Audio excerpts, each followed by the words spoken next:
Welcome to another exciting episode of Be Different Podcast, guys. I'm your host, Nekesa Esther, and as usual, banter. I have an exciting guest with me.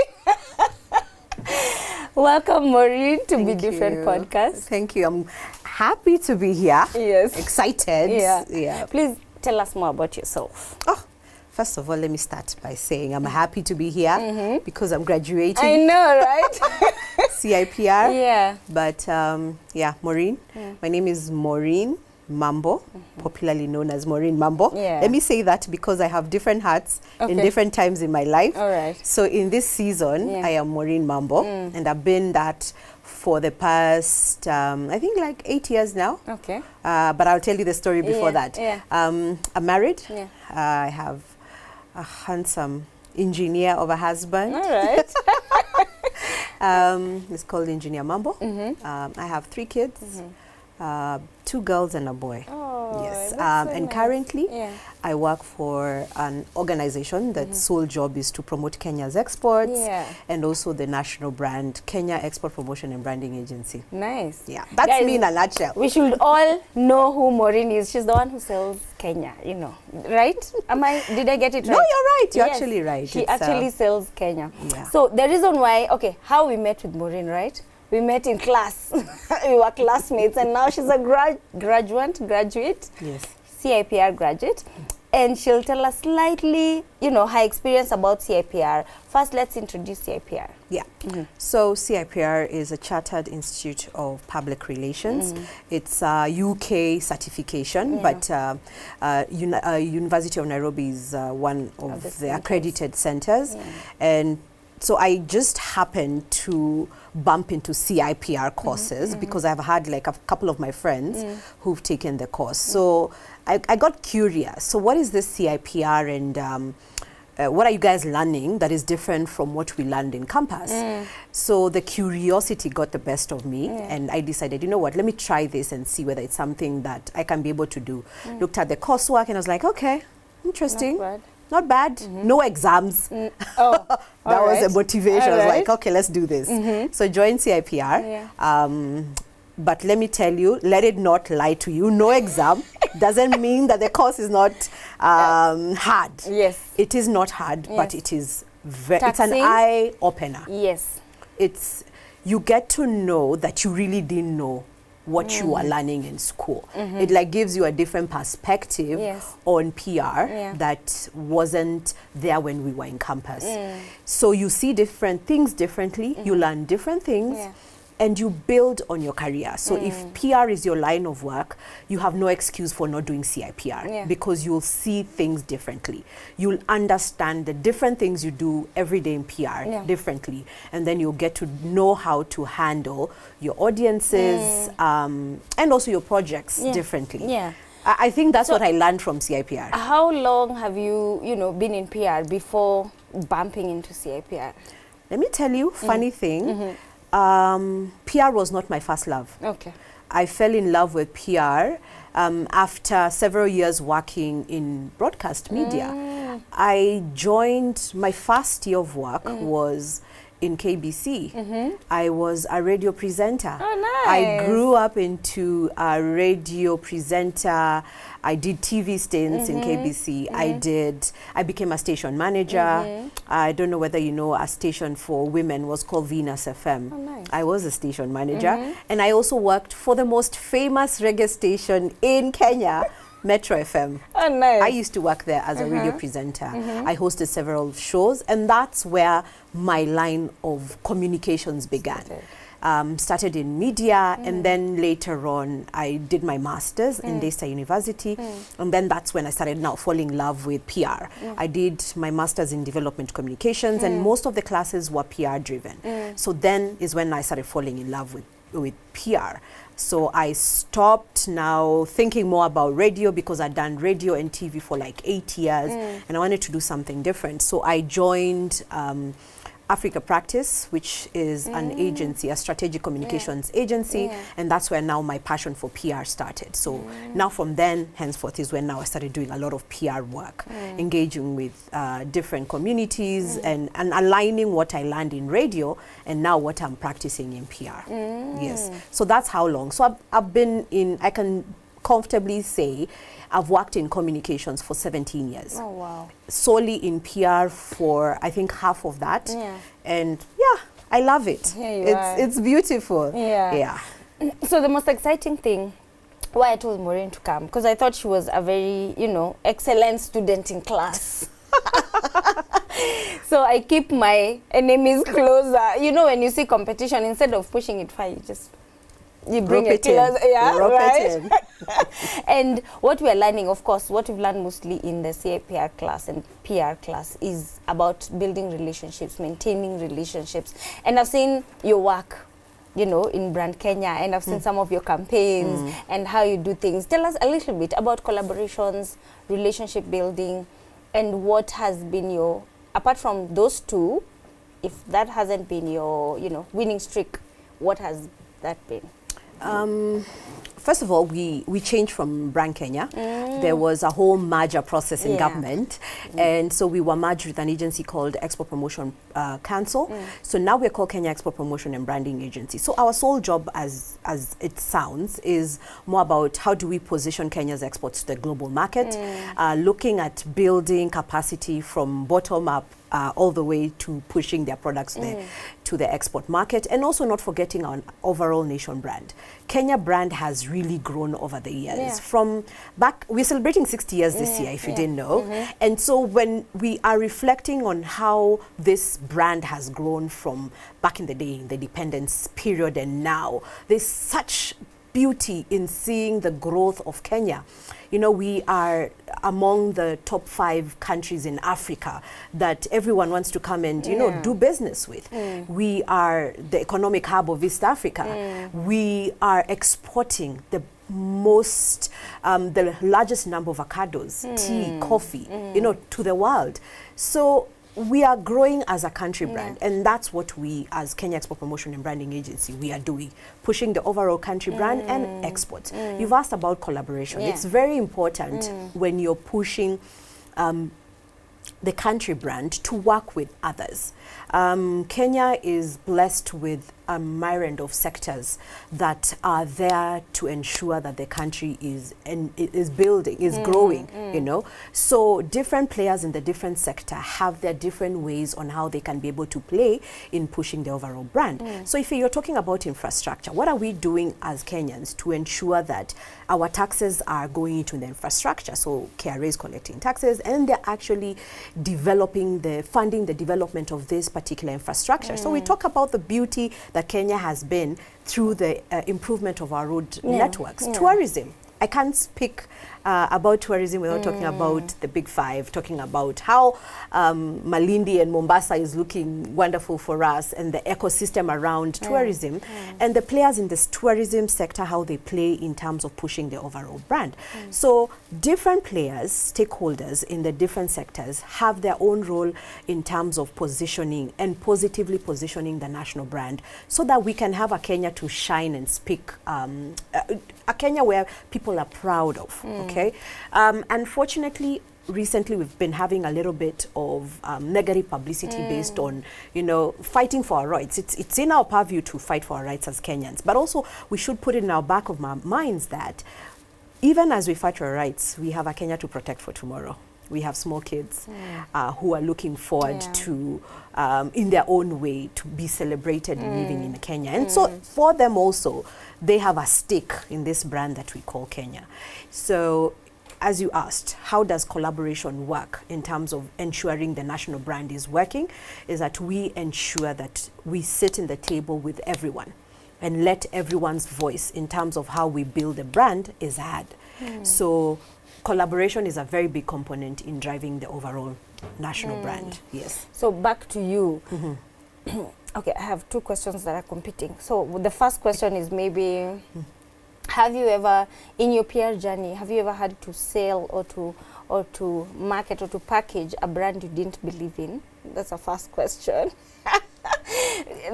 answer that before you go back. And it's just that you don't have to name it, but whether you had to go there or encounter that, you know. Not a brand that I didn't believe in. Or a product or let me say, in my line of work, I've had an opportunity to push something that I felt, what can I say?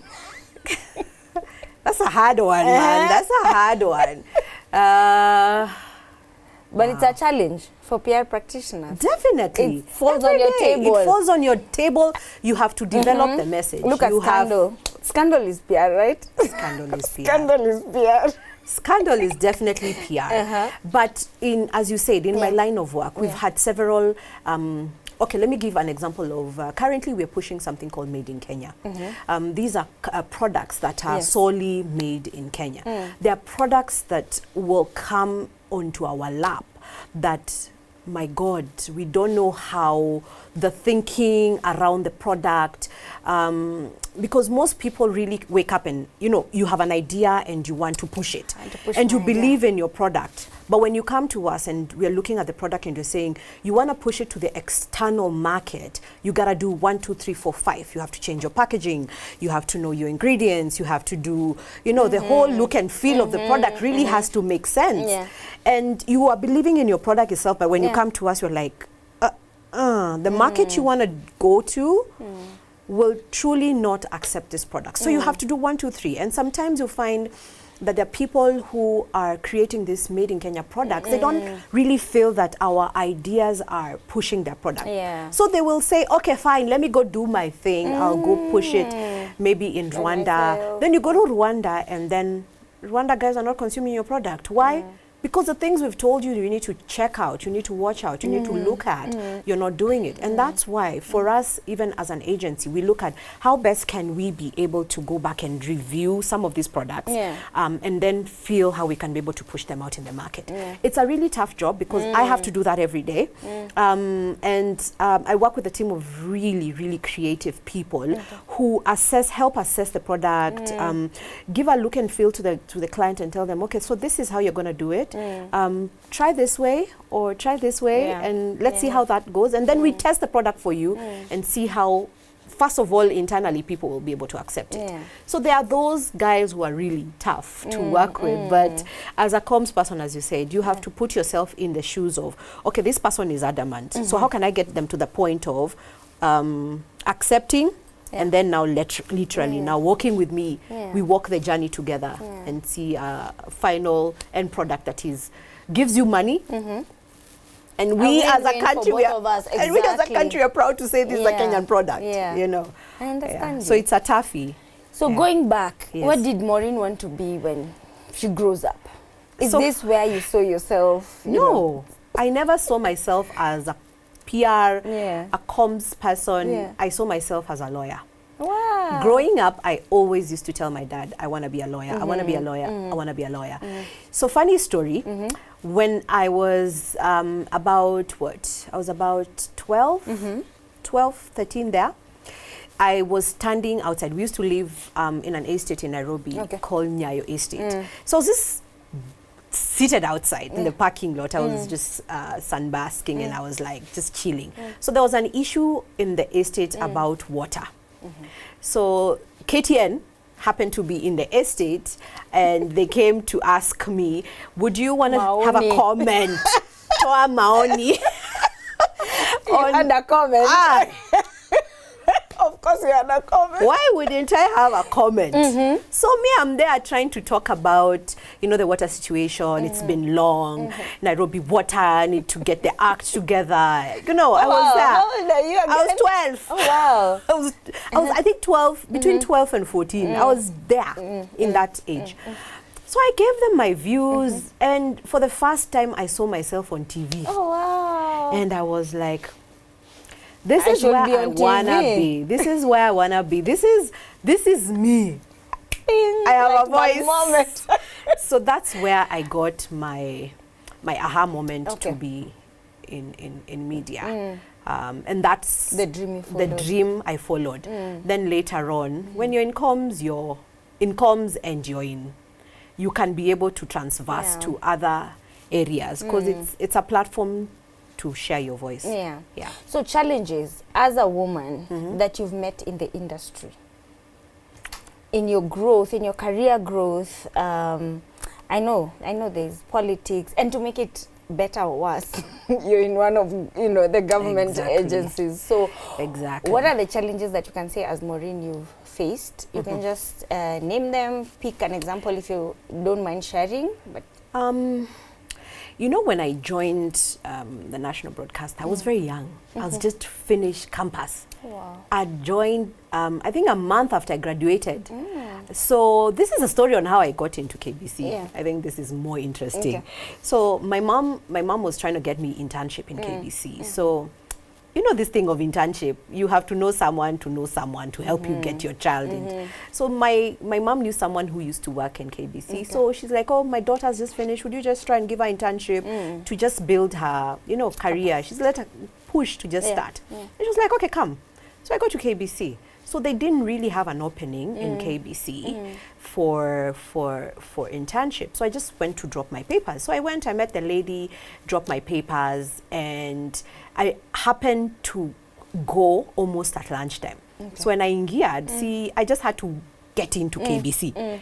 Get through the doors, because by the way, getting through the doors is hard. That's the hardest thing. I had to get through the doors. I entered. So when I went in, she had gone for lunch. So I just child there to wait for her. So while I was waiting, I happened to go to the canteen, and I saw an ad for people to do a voice test for a new radio station that is coming up. So I was like, okay, can I go? I asked someone, is this open for everyone? He's like, yeah, go and try.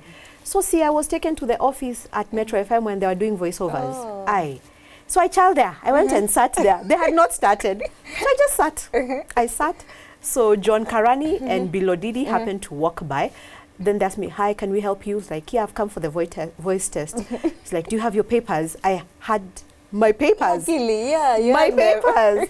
So I was like, yeah, are my CV and my whatever, my credentials. It's like, okay, wait for us. 1 hour later, I was called in the studio. I did a voiceover, and that's how I got my first job.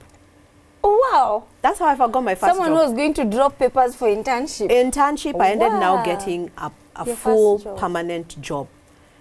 Yes, right from campus. And I grew from there. And if it wasn't that opportunity where someone saw that I'm a young person who's really eager to get into the job market and really molded me, they actually molded me to my journey from being a presenter to being a producer. Then they believed in me and gave me the position to lead a whole radio station for women. So the challenge was a young woman coming in, because there are so many other people. There were so many other older people in the industry in KBC that had been there for so long who were really eyeing that particular position. But I got in, young as I think I was like 21, 20 there. Young as I was, I got in, and they were 21, 22 there.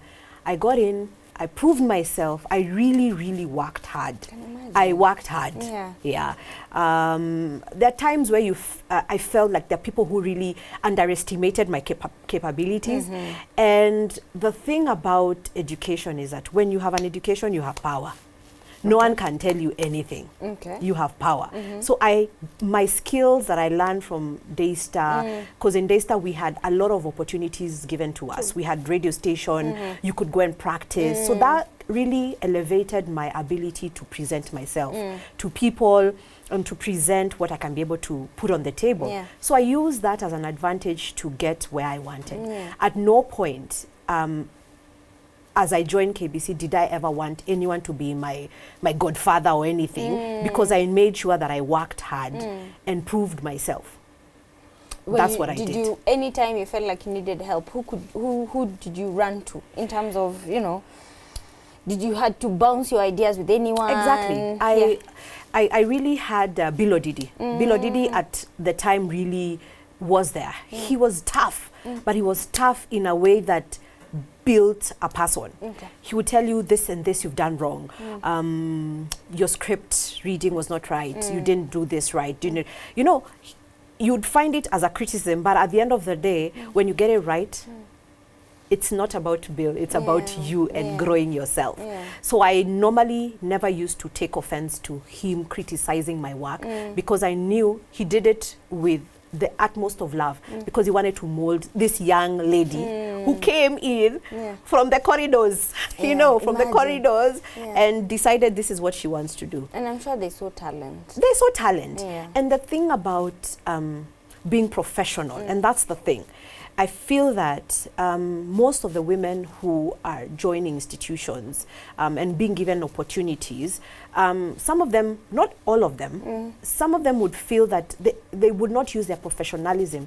They would not carry themselves in a professional way to be able to run the business that they're doing, okay? You need to be steadfast. You need to know where your boundaries lie, you know? You'll find a lot of, you know, negative people. You'll find a lot of people who want to bring you down because maybe you're young or whatever it is, but you need to learn how to be professional. You need to draw your boundaries. You need to know when you're doing what, how, when, and also carry yourself with some decorum. And everything will fall into place.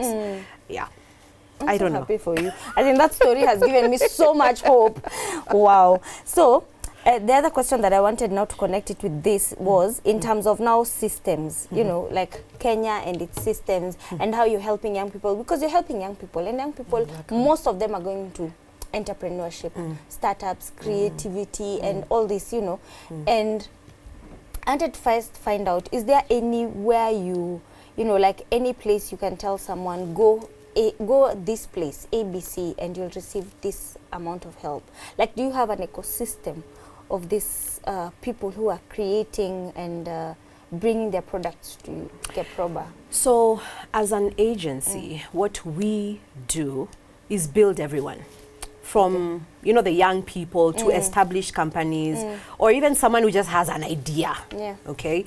So we have created a platform where you can come to us and engage us at whatever level you are in. So a good example is, first of all, we developed a website, www.makeitkenya.go.ke. So in that particular website, you'll find you'll find 3 particular sections. There's a section on the organization itself, there's a section on the brand, and then there's a section on when you want to do, like, you want to buy, sell, or do business. We have that particular section. So depending on your need, you can be able to go wherever. We also have a trade advisory services department that sits on first floor Anniversary Towers, where you can come and then engage with us. We have officers who are assigned that particular job. Their work is to work with whoever has any question in terms of exports, or any question in terms of the Kenya brand, or anything you want in terms of, you know, the work that we do, our mandate as an agency. So we have those particular platforms that you can come and you know, talk to us about. We have an e-portal where we have developed that helps businesses that are already established to be able to do business with their counterparts in the global market. We are able to bring buyers on board, and then now you can be able to do your trade. Okay, we so far have over 200 sellers from Kenya. We are trying now to do a campaign to bring on board buyers who can be able now to interact and buy those products from our Kenyan producers. So we have that platform ready for them. We also have a training schedule, a training project where we are training Kenyans from the smallest of what is exporting, we have that, to what is the Kenya brand, we have that. We train anyone, SMEs, exporters. We have that platform where we have curated trainings that are centered on building your brand, building your business, how to write proposals. We do that. So we help anyone at their point of need. So it depends on where you are, what you want to do, what market you want to get into. We talk to you about that so that you can be able to know, okay, I want to start growing green peas or French beans, okay? What do I need to do? What kind of certification do I need when these green beans are ready? Who do I need to see to be able to make sure that whatever quality of green or French beans that I'm growing are meeting whatever standards of the market that I want to get into. Yeah, the European market is really big for our, you know, horticultural products, and they have their own levels and levels of standards, quality, actually, you know, quality and standardization methods that they require for any product that's coming to their market. So we guide you on that. That's very so interesting. People stop thinking 8 to 5 job. You start thinking about the hustle. I'm wondering, in your opinion, do you think Kenyans know about all these resources? They are there. We talk about it. We talk about it. We promote our work. We do a lot of social media activations. We go on ground and engage mashinani. You know, we have a lot of partnerships with a lot of BMOs. You know, so we engage partners. We talk to their members. We do a lot of media buys so that we can talk about the kind of work we're doing. We talk about opportunities that are out there. So if a particular country is looking for maybe 20 tons of maybe avocados, we get that request, and so we push it out to the producers that already have there, the farmers, or even the BMOs that have members that are doing that. So we engage a lot, and we really try as much as possible to reach out to as much exporters and new SMEs that are out there in the market. So as Maureen, do you have any regrets? Let's start from regrets. Regrets on doing what? As Maureen Mambo, the career woman, do you have any regrets? Because that's the lady we have been talking about. Are there any relationships maybe you've banned and you're like, oh, I regret that? Or is there a wrong, you know, move you made and you're like, oh, I should have done, you know, better or differently? Or as you do your career, you'll always make wrong moves. But how you grow from it is what really matters. So you can mess up here or there, but have you learned your lesson? I'm about lessons.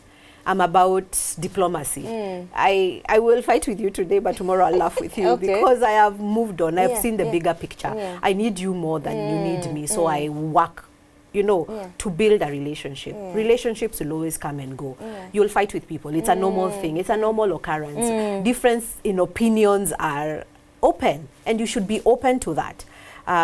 Difference in opinions and allowing people to express themselves as much as they want, whether they like you or they don't like you. So do I regret it? No, I don't. I never regret things that I have put my mind to do. I just see regrets as a scale back to your life goals. So if you regret it, then you've learned nothing from it. So I am more of empower yourself, learn the lessons, fall, move, fall and move. Any achievements that you've recorded, milestones that you can celebrate? Let me say this, the latest one that I love to talk about.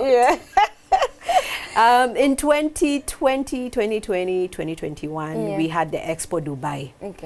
Let me tell you, that thing killed us. Expo Dubai was a platform where you go and showcase Kenya as a brand, and it's a platform where everyone, almost over 100 and sijui how many countries were there. So there was plenty of people, over 200 million people passing around a 6-month expo that happened in Dubai in 2020, 2022, 2021, 2022. And for me, it was an achievement because I was in the thick of everything. When it comes to developing a marketing and communication strategy on how to position Kenya, I was there. I was the one who assisted, coordinated the development of Kenya Pavilion at the Dubai Expo. And for me, it was a really good platform to showcase my passion and my drive and my career and my, you know, PR work. I really applied myself. I really did a lot of work. You talked about collaborations and you know, partnerships and working together with teams. It really pushes you because you find that there are people who they are not in that space that you want to go into. They're not seeing Dubai as a platform where you need to push yourself. So you needed to learn how to get stakeholders together, how to get them in and how to get them out, and ensuring that they are living to your plan and to your message about the Kenyan brand. It was really successful. I think that for me really tested my patience. I can imagine 6 months. But extra. also holding yourself. Yeah. And learning how to work with people from different backgrounds. And then now the biggest challenge was it was during the COVID era, where travel was chaotic. There was a time Kenya was closed off for so long, and guys have to travel to Dubai. The pavilion has to be opened. You need to showcase Kenya. You have to ensure that you're the liaison between the exhibitors and, you know, the Kenyan pavilion and all that. As in, there was a lot of work in bringing that together. Yeah. And let me tell you, we worked as a team. We delivered as a team. Under the leadership of our then CEO, Dr. Marube. We worked. We really worked. I can imagine. Yeah. So finally, Maureen, Yes. what are you now living for? What's your dream? What's the way forward? For Maureen, you can answer this in two ways. Okay. One, as a personal brand, as Maureen Mambo, you know, standing alone as the career woman. What's your way forward? What's your PR dream, if you have any? Or you can answer it, you know, PR is changing. No, I'm not going to answer it within PR is changing. Yeah. PR is really changing. And the other day, I was so intrigued in looking at AI and how AI there's a debate about AI taking over our jobs. Yes. Is it doing it? Can we be able to change ourselves, reinvent ourselves so that AI doesn't take our job? So I'm in that space to try and look at, in the next 10 years, things will be so different. AI has taken the space. You want to do anything. You want to write a press release. Yes. You can go quickly to GPT or whatever other platform that is there, and you can get a press release. All you need to do is just now align it to your messaging and see whether it has gotten it right. But is that what we are reduced to? What else can we be able to do to play in that space and ensure that even as humans, there are things that we can be able to do that, you know, systems computers are not able to do it. So how can we be able to change ourselves to that? The conversation about sustainability is really big. How are you able to use your work and the communities and the data effectively to be able to play in the space of sustainability? So that is where I'm really angling to. How I can be able to best leverage on algorithms to pass messages. How can I be able to translate what I'm doing in terms of, you know, algorithms and checking how data is changing even in my audiences? How can I be able to leverage on that to be able to pass my messages? And also, I've been in the space of broadcast and radio. There's nothing I don't know in that. I can be able to sit behind a mic and do a whole show like what you're doing. How am I leveraging on platforms like podcasts that can be able to change the way people get messages from us? So in my space, I have a lot of things I need to start thinking about. And you started off by asking me how CIPR has played in that space. I've really learned how to leverage on data to build my audiences and communicate to my audiences. So I'm seeing myself using that to propel my career. Nice. As you said, leverage. Yes. And deliver the best and the most outcomes and upscale. Thank you so much, Maureen, for coming. This was really nice. I really wanted, you know, you guys, have you had the people who pass in class? And if you're in the PR's landscape, please check out CIPR. It's offered at the University of Nairobi. It's one of the accredited centers in Africa. And it's virtual, guys, so anyone can do it from any country. Thank you, Maureen, and thank you. Be Different, guys. Guys, follow our socials. Continue following us, engaging us at Be Different KE Podcast on all the social media platforms and all the podcast streaming platforms. Thank you so much for watching and have a good one.